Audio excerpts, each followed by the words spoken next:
ইহুদি খ্রিস্টানদের দোষর হয়ে ইহুদি খ্রিস্টানদের অনুসরণ অনুকরণ যেভাবে করছে, তাদের দেখলে পা থেকে শুরু করে মস্তক পর্যন্ত একজন যুবককে, একজন তরুণকে দেখলে কোনোভাবে বোঝা যায় না এ মুসলমানের সন্তান।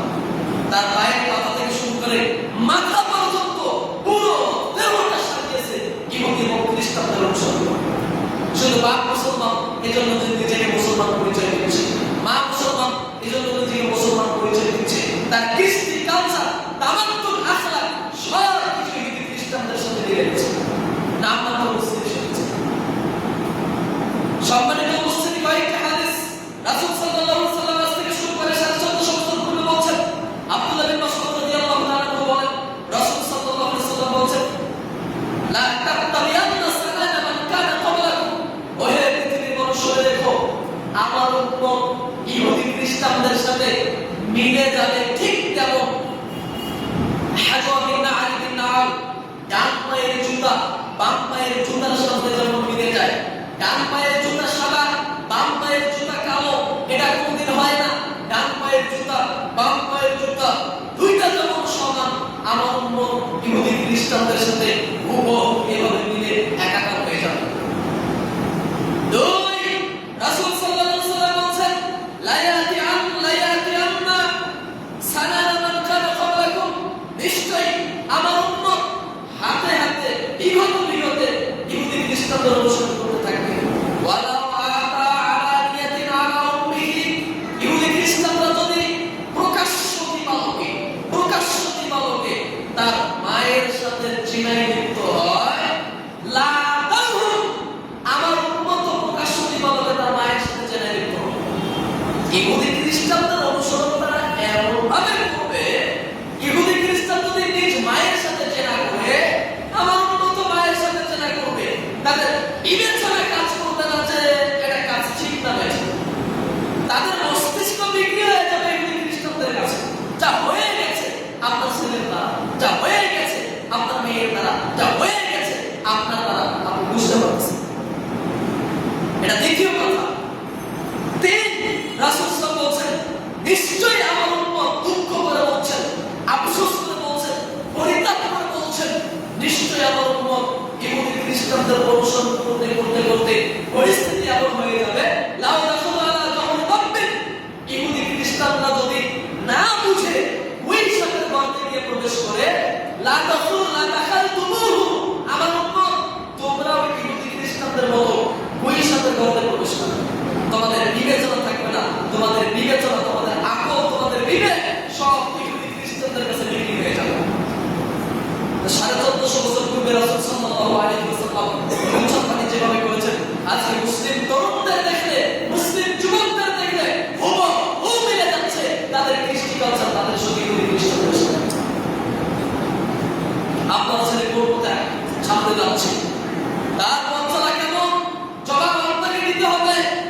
মনে রাখার চেষ্টা করুন, সালাত আদায় করে আপনি পার পাবেন না, সিয়াম পালন করে আপনি পার পাবেন না, কোন রক্ষা পাওয়ার পথ নেই যদি আপনি কৃষ্টি কালচার, আপনার আখলাক, আপনার নীতি নৈতিকতা রক্ষা করতে না পারেন। আজ থেকে শুরু করে নিয়ে 1450 বছর পূর্বে মুহাম্মদ সাল্লাল্লাহু আলাইহি ওয়াসাল্লাম বলেছেন, আল্লাহ বিদাওয়াতিল জাহিলিয়া, পৃথিবীর মানুষ শুনে রেখো, যারা মানুষকে জাহিলিয়াতের দিকে আহ্বান করবে। জাহিলিয়াতের দিকে বলতে আপনি মুসলমান, আপনার বাপ মুসলমান, আপনার দাদা মুসলমান, আপনার 14 গোষ্ঠীতে সবাই মুসলমান, কিন্তু আপনার ছেলেটা যে পোশাক পরে আছে তা ব্রাজিল আর্জেন্টিনার পোশাক, নাই খ্রিস্টানদের পোশাক। আপনার বাড়িতে যে পতাকা ঝুলছে, এই পতাকা মুসলিমদের নয়, এই পতাকা হচ্ছে ইহুদি খ্রিস্টানদের। মুসলমানদের আবেগ, মুসলমানদের ইমানি চেতনা এমন হওয়া উচিত ছিল যে বাংলার মাটিতে, এই স্বাধীন বাংলায় লাল সবুজের পতাকার পরে দ্বিতীয় কোন পতাকা যদি এই বাংলার মাটিতে উত্তোলন করা হয়, তাহলে দ্বিতীয় পতাকা কি হবে? কালেমা শাহাদাতের পতাকা, লা ইলাহা ইল্লাল্লাহু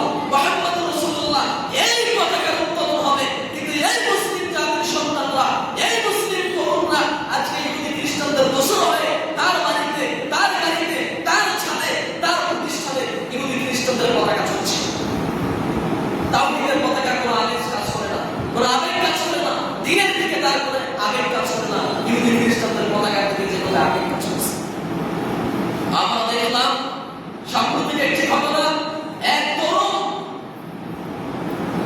আর্জেন্টিনার পতাকা ঝুলাতে ঝুলাতে তার বৈদ্যুতিক সঙ্গে মৃত্যু হয়েছে। যুবক, তোমাকে বলছি, আজ থেকে শুরু করে 1450 বছর ধরে তোমার নবী বলছেন, কথাটা মিলিয়ে নাও। মুহাম্মদ সাল্লাল্লাহু আলাইহি ওয়াসাল্লাম বলছেন, কুল্লু আবদিন ইয়াবাসু ইয়াউমাল কিয়ামা আলা মা মাতা আলাইহি। পৃথিবীর মানুষ, যার মৃত্যু যেভাবে হয়, যে পরিস্থিতিতে যার মৃত্যু হয়, কিয়ামতের দিন ওই পরিস্থিতিতে সে উঠতে থাকবে, উঠবেই।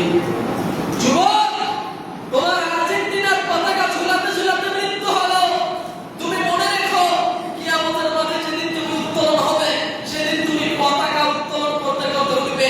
তবে সেটা মুসলিমদের পতাকা নয়, তবে সেটা কালেমার পতাকা নয়, ইহুদি খ্রিস্টানদের পতাকা উত্তোলন করতে করতে তোমার বিচার পাবে। যুবক, তুমি মনে রেখো, তোমার নবী মুহাম্মদ সাল্লাল্লাহু আলাইহি ওয়াসাল্লাম বলেছেন, মান তাশাব্বাহা বিকওমিন ফাহুয়া মিনহুম। যারা পৃথিবীতে যাদের সাদৃশ্য বহন করবে, বিচারের মাঠে কিয়ামতের দিন তারা তাদের অন্তর্ভুক্ত হবে। শোনো যুবক, তোমার জন্য বলছি, তোমার নবী মুহাম্মদ রাসূলুল্লাহ সাল্লাল্লাহু আলাইহি ওয়াসাল্লাম মসজিদে নববীতে আছেন।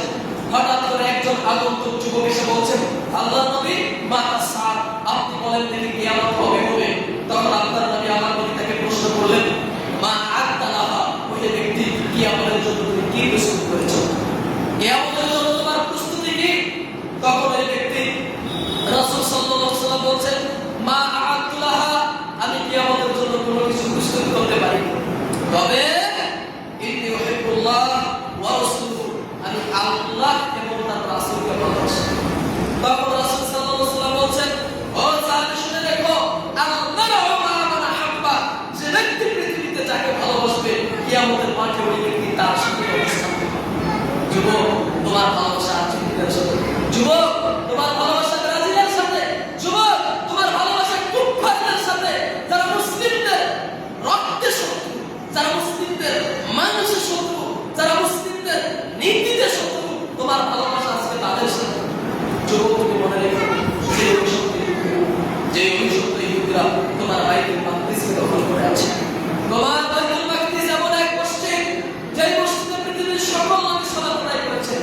পৃথিবীতে এমন কোন নবী অতিবাহিত হননি, দুনিয়া থেকে এমন কোন নবী রাসূল অতিবাহিত হননি যে নবী বাইতুল মাকদিসে সালাত আদায় করেনি।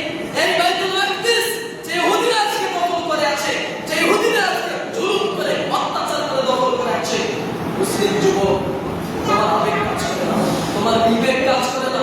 তুমি যে ইহুদিদের অনুসরণ করছো, যে ইহুদিদের অন্তরে ভালোবাসা পালন করছো, যে ইহুদি খ্রিস্টানদের ভালোবাসা তোমার অন্তরে পালন করছো, এই ইহুদি খ্রিস্টানরা আজকে তোমার মসজিদের বা তোমার মসজিদে বাইতুল আকসা দখল করে আছে, কিন্তু তোমার বিবেক কাজ করে না, তুমি কার অনুসরণ করছো?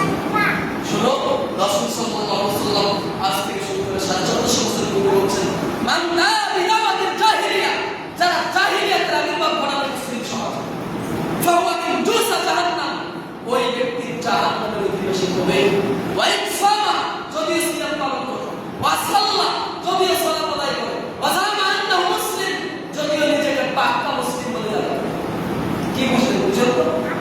আল্লাহ নবী এই কথা কেন বলেন? যে ব্যক্তি জাহিলিয়াতের আবির্ভাব করে, জাহিলিয়াত কাকে বলে আপনি বুঝেন?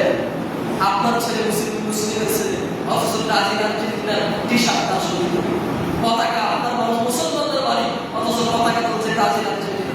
এটাই জাহিলিয়া, এটাই মূর্খতা, বন্যতা, বর্বরতা। এই মূর্খতা, বন্যতা, বর্বরতা যে ব্যক্তি মুসলিম সমাজে আবির্ভাব ঘটাবে, রাসূল সাল্লাল্লাহু আলাইহি ওয়াসাল্লাম বলেছেন, ওই ব্যক্তি জাহান্নামে যাবে, যদিও সালাত আদায় করে, ওয়াসাল্লাহ, যদিও সালাত আদায় করে, যদিও সিয়াম পালন করে, যদিও নিজেকে পাক্কা মুসলিম বলে দাবি করে। শুনেন একটা হাদিস, না বলে পাচ্ছি না, হাদিসটা কি বুঝেন?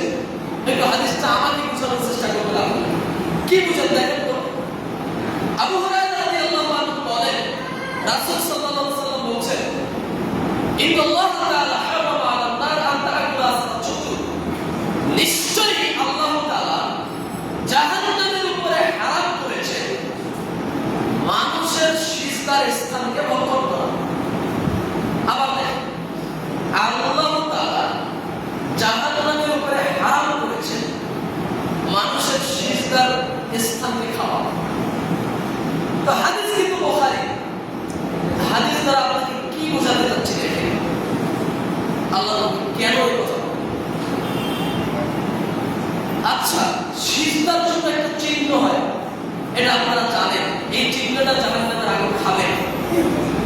তো এই চিহ্নটা কি যারা বাৎসরিক সালাত আদায় করে, ঈদের সালাত আদায় করে, তাদের কি কপালে সালাতের চিহ্ন হয়? হয় না। যারা বছরে একবার কেবলমাত্র রমজান মাসে সালাত আদায় করে, তাদের কি চিহ্ন হয়? হয় না। কেবল যারা জুমার দিনে মসজিদে আসে, তাদের কি চিহ্ন হয়? তাদেরও হয়। যারা 5 ওয়াক্ত সালাত আদায় করে, তাদের কপালে চিহ্ন হয়। আপনাকে হাদিসের সূক্ষ্ম একটি দিক বোঝানোর চেষ্টা করেছি। আল্লাহ বলেছেন, আল্লাহ তাআলা জাহান্নামের উপরে হারাম করেছেন সিজদার স্থানকে কন্ট্রোল করা। এই হাদিস কি বুঝলেন? তার মানে মুসল্লি জাহান্নামে, সালাত